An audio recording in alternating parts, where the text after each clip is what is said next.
how did playing the cello come into your life? So my mom is actually an elementary school music teacher, so she really wanted me to have music in my life as well. So when I was around 8 years old, she signed me up for both violin and cello lessons.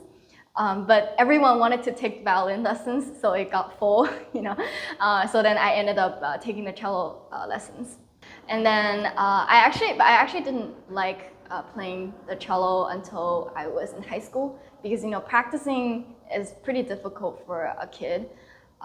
Just sitting there for 2 hours repeating the same bar over and over again, versus like going out and hang out with friends, playing the playground. I think all kids would choose the latter, So I didn't enjoy playing until when I came to the US for high school.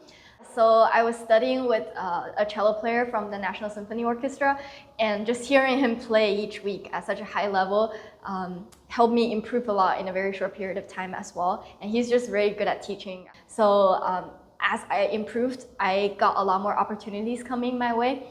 For example, participating in the state and the regional orchestras, and also joining competitions and summer music festivals.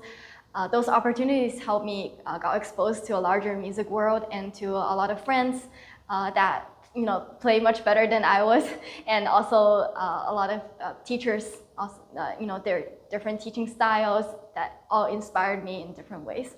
One summer, I think it was the summer of my junior year, I got the chance to go to the Aspen Music Festival in school, and that's where I met Professor Aaron. And he's just, he's like I would say the best music teacher I've ever had in my life. He was, his teaching was just so detailed, and his different ways of practicing really made me decide that, no matter what I study in college, I want music as my second major. I feel like there's so much more to learn in music. So then I ended up applying for the University of Michigan my senior year, and then I got into his studio, and then that's how I started my dual degree program. What was that like, and how did you manage the time to be able to practice and get all of your homework done? It was very difficult, I have to say, but I think it's also one of the best years of my life, like my college undergraduate studies. So I was in the School of Literature, Science, and Art for computer science, and also the School of Music for cello performance. And in order to graduate, I had to complete the requirements from both schools. So not just the major requirements, but also a lot of the general requirements. For example, for the School of Literature, Science, and Art, I had to do natural science classes, and also social studies, language requirements. And also for music school, I had to do like music theory and all the musicology classes, and we even had a piano requirement. I learned how to prioritize my work. So in my very tight schedule, I will plan ahead of time what I want to do in my day, and I do the most important things first. Whatever deadline is coming up, or whether I have a lesson the next day, I'll work on my project, on my cello playing. And I also learned to be very focused on my work.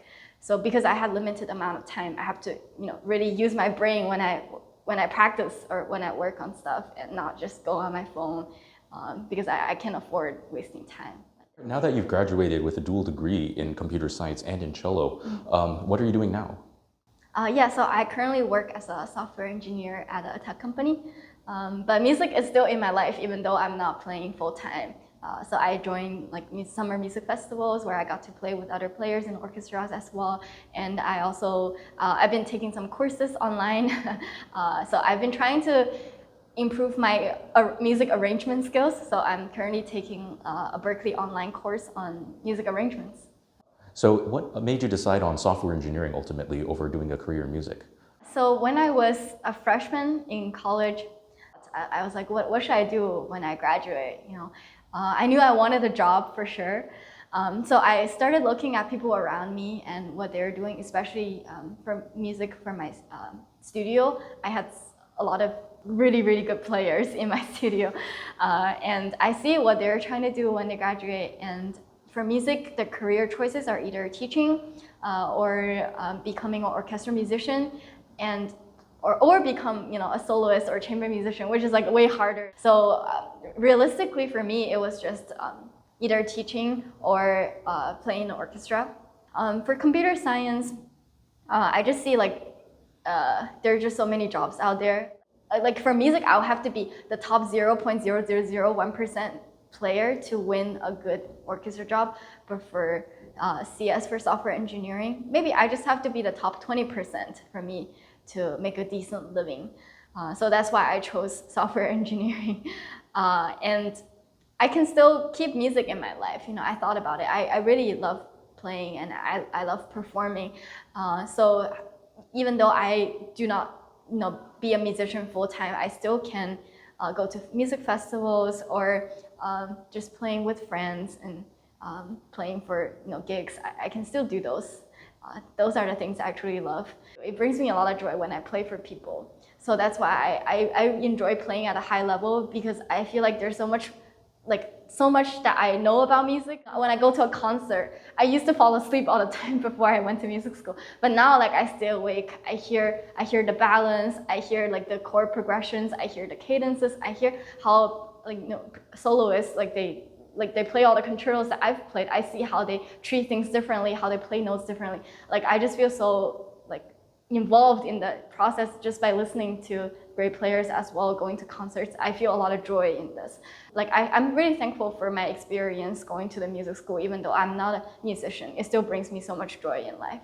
Has your tech career influenced your music career, or vice versa? Or has learning the cello influenced how you write your code, or has learning how to write code influenced how you play cello in any way? Yeah, I keep my music and my CS life pretty separate, but I do feel like a lot of the soft skills do apply to one another. For example, for computer science, we do a lot of problem solving. For music, I think it's also problem solving.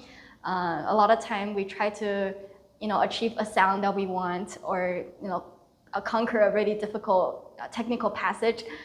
So I think of them as different problems, and me practicing means me finding variations of different ways to get the sound that I want, whether it's changing the point of contact or have different bow weights, bow distribution, just having use different tools in my toolbox to achieve the effect or the result that I want, the sound that I want.